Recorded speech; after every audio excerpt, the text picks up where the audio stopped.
Mashed potatoes, one of the most common and convenient starchy side dishes.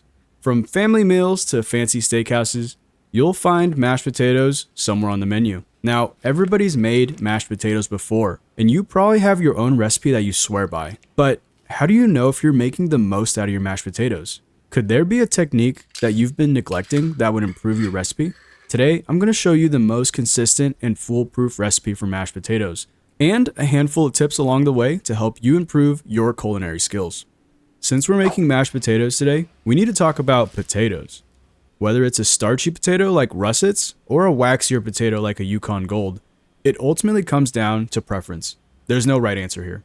If you prefer a creamier, denser mashed potato, then you're probably using Yukon Golds. But if you like a fluffier, lighter mash, then I highly recommend the russet. We're going to be using russets today, but just remember the type of potato that you use is based on your preference. We're going to start by peeling 3 large russet potatoes, which should be about 800 grams or so once they're peeled, as we're going for a 4-to-1 ratio of potatoes to milk, cream, and butter. We want our potatoes to be super clean without any dark spots, and if you have some, just run your peeler over the dark spots a couple times until they're gone. Because russets have a thick skin, it's important to peel them for a consistent and enjoyable texture. If you're using a waxy potato that has a thin skin, peeling them is completely optional. After each potato is peeled, we're placing them in a bowl of cold water to remove dirt and debris, as well as excess starch. We're then cutting each potato in half because we want to minimize the surface area of our potatoes when we boil them. As potatoes boil, they absorb water, and the more surface area in contact with water, the more liquid that can be absorbed. However, starch is also released during the boiling process, so in theory,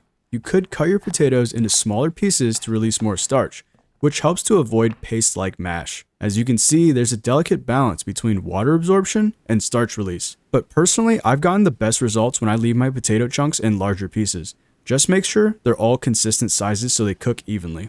After draining the potatoes, they go into a large pot filled with cold water and a generous amount of salt. As we cook our potatoes, the salty water will be absorbed by the potatoes, which seasons the interior. This is way easier and more effective than only seasoning at the end and mixing for minutes in hopes that the salt is evenly distributed. We're going to bring our potatoes up to a boil and then reduce the heat down to a simmer.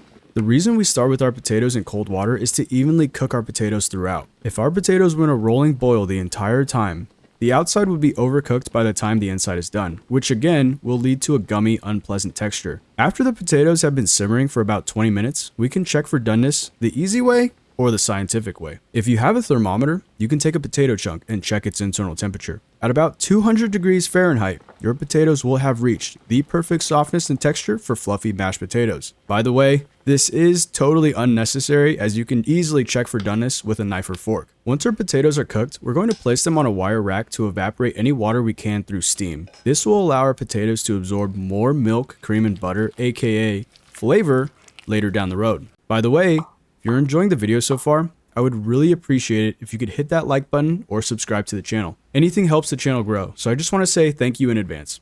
In the meantime, we're going to heat up 1 stick or 120 grams of unsalted butter and half a cup or 120 grams of half and half. We don't want to heat up our liquids anywhere near a boil. We just want to warm the mixture up to prevent it from cooling down our potatoes. Additionally, this is where you can incorporate any other flavor components you want in your mashed potatoes.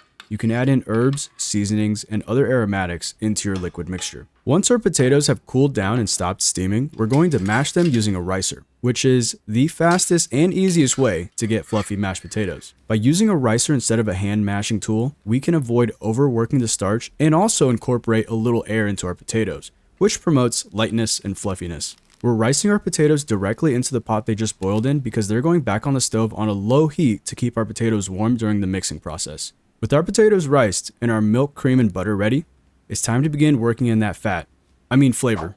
To ensure we get the perfect consistency on our mashed potatoes, we're going to gradually add in our liquid in 3 stages. Just remember, you can always add more, but you can't take it back. So once you're ready, pour in 1/3 of the liquid on the potatoes and begin to mix. During the first mix, the potatoes are going to soak up that liquid very quickly. This is due to the potatoes having a lot of room left to absorb moisture. But as you'll see in the second and definitely in the third stage, your potatoes will be a lot slower in taking in that liquid. While it's going to take slightly longer, your potatoes will eventually thicken up and you'll be left with a smooth and fluffy mashed potato. Don't be discouraged, just make sure you continue to fold in that liquid mixture into the potatoes. Once you've mixed all the liquids and you're satisfied with the consistency, give it a quick taste. Now, this may be the last step of the recipe, but it's easily the most important. If we mess this part up, it won't matter if we perfectly cooked our potatoes or created the perfect ratio of potatoes and fat. Your mashed potatoes will not be as good as they should be. So, the last thing we need to do is season our mashed potatoes with salt. It's a very simple thing to do, but difficult to master. When we're seasoning to taste with salt, it's best practice to start with small amounts of salt, followed by tasting. Always taste again after you've salted. Then just rinse and repeat. An easy trick to use is once you start to taste the salt, stop.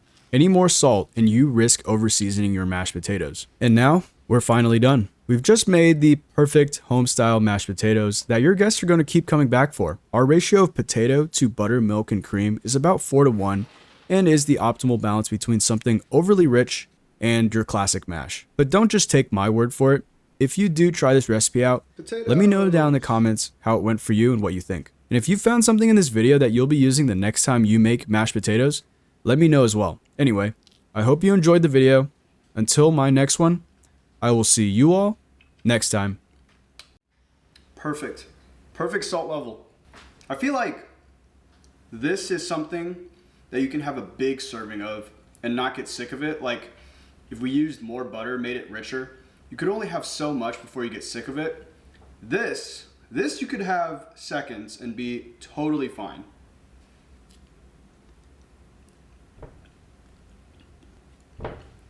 That is really, really good.